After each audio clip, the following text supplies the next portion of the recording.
Yeah, go ahead. on the stage right now. After the 45-day campaign, ano po yung chance, feeling ninyo chances nyo for winning this election? It's up to the voters. Voters' decision na ito. So, this is the end of the campaign period. Naikot naman natin lahat ng mga barangays.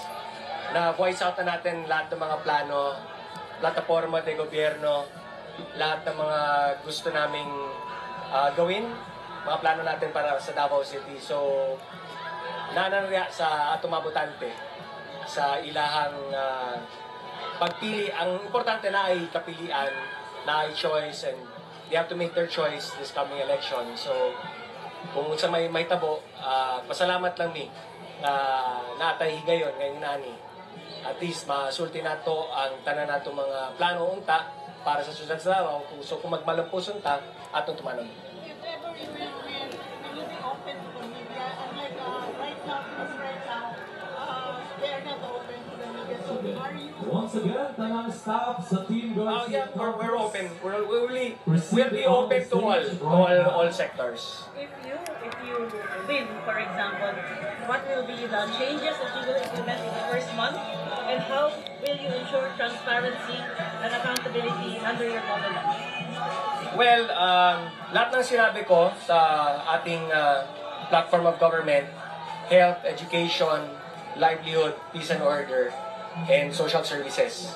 So kung ano may yung nailatag natin na platform of government natin, we'll have to take a look at ano yung na-program na for these projects for 2024, because ang gagamitin natin ng budget is yung budget that was already approved for 2025, approved in 2024 for implementation in 2025. So kung ano yung mga naiwan na mga projects na dapat natin i-implement, we'll have to implement that, but in accordance with yung platform of government natin, in accordance with ano mga priorities din natin. By that time also, magsa-start na rin yung deliberations for the 2026 budget. So we'll have to ensure na kung unsa tong mga priorities na to, hopefully masuportahan ta sa sanggunian nga mo po to ang atong i-prioritize for 2026. Ano yung ganito? Paano yung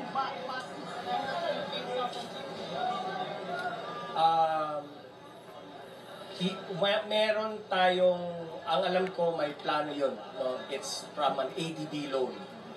And from that ADB loan, the first thing that we need to do is, first of all, ask if anong phase na yan sa implementation. Ano yung components doon sa ADB loan na yan.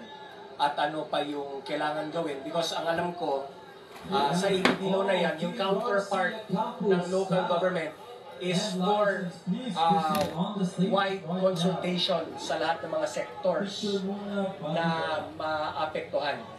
Mostly yung nasa transport sector.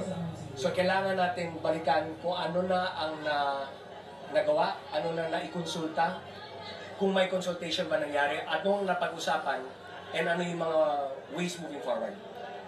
So, last week po magkaroon ng bagong leadership ang Davao City other than the Duterte. Sorry? Kasi what would mean po na magkaroon ng bagong leadership?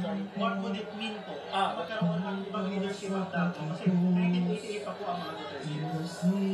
Well, like I said, nagpresenta po kami ng platform of government. May programs tayo, may projects tayo na gusto natin i-push, no? Mag-Tagalog lang ako kasi Tagalog yata sa inyo, no? Sige. So, if we make it, then it means that the people, majority, want these changes to happen, want these programs to be implemented. Kasi we ran a campaign for the past months, telling everybody in Davao City na ito yung gusto namin mangyari, ito yung mga plano natin, ito yung mga kailangan natin gawin. Ito yung based sa mga consultation natin, pag-iikot natin sa ground, ito yung hiningi ng tao.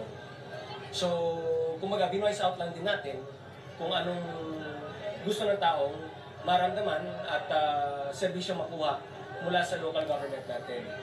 So, for all 182 barangays, we have been consistent all throughout. Na sinasabi namin, ito yung mga naririnig namin, kaya ito yung gusto namin i-implement. Now, if you want these things to happen, then support the group. Kasi ito yung nasa platform namin eh. So if we win, then it means that these are the changes that people want to happen. So it's up to us na ituloy, no? To implement these changes para hindi naman mabigo, no, ang boto ng mga kababayan natin. Sir, what do you think of the prospects of an absent mayor if former President Rodrigo Duterte wins? It will be a first time. First time itong mangyari sa Davao. So, maraming question marks din, no? What will happen. And I think that's what everybody's also considering or thinking about at the very least. Na if it happens, what next? Kasi kahit ako, wala rin akong as a lawyer, marami kasing legal questions that might be asked na readily hindi natin alam ang sagot. Kasi nga this is a unique situation. It's very new. It's never happened before.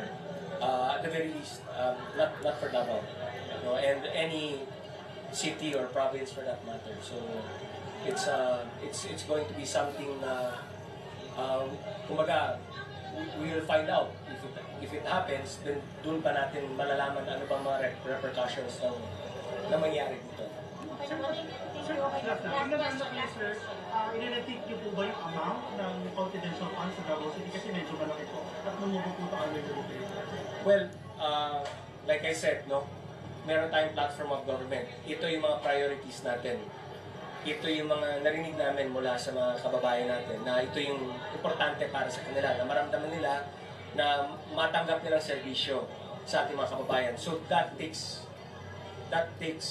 priority. That takes priority over all. So doon sa ating platform of government, it's health, education, livelihood, peace and order, and social services. So peace and order is just 1 out of 5. So hindi talaga pwede na yung confidential funds will take the bulk of that. Kasi 5 programa ito eh.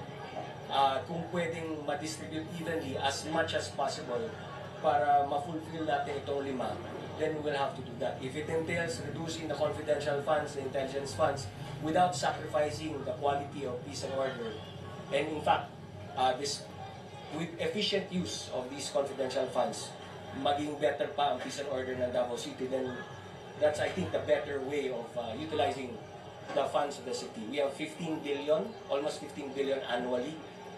So with 15 billion and 5 major programs, how will you divide the money, di ba?